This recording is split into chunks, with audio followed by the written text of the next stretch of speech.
প্রতি বছর জেলার সদরপুর ও ভাঙ্গাসহ বিভিন্ন উপজেলায় লালমির চাষ করা হয়।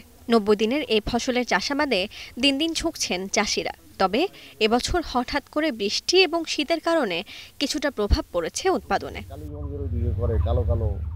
লালমি দেখতে অনেকটা বাঙ্গির মতো হলেও এগুলোর গায়ে নেই কোনো শির। রং এবং গন্ধও বেশ আলাদা, স্বাদে আছে কিছুটা পার্থক্য। পেকে যায় 2 থেকে আড়াই মাসের মাঝেই। কৃষকরা এই ফলের নাম দিয়েছেন লালমি। জেলার মধ্যে সবচেয়ে বেশি আবাদ হয় সদরপুরে।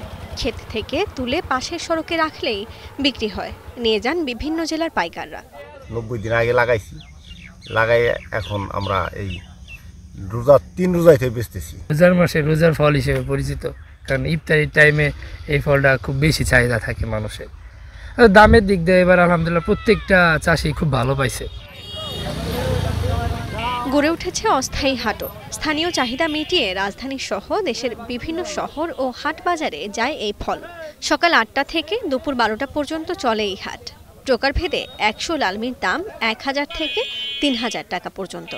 শুধু সদরপুরে প্রতিদিন বেচাকেনা হয় 100 ট্রাকের বেশি। তবে এই হাটগুলোতে নেই কোনো আড়তদার, সরাসরি চাষিদের কাছ থেকে কিনে নেন ব্যাপারীরা।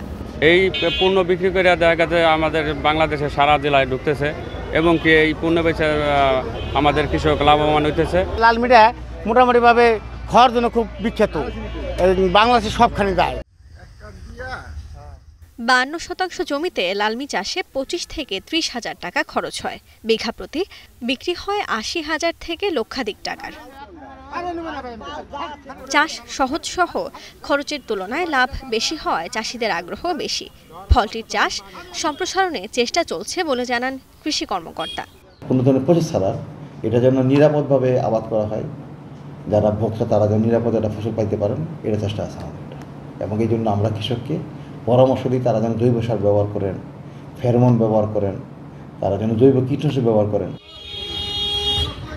জেলায় এবছর 532 হেক্টর জমিতে 13,300 মেট্রিক টন লালমির উৎপাদন হয়েছে, যার বাজার মূল্য 15 কোটি টাকার বেশি।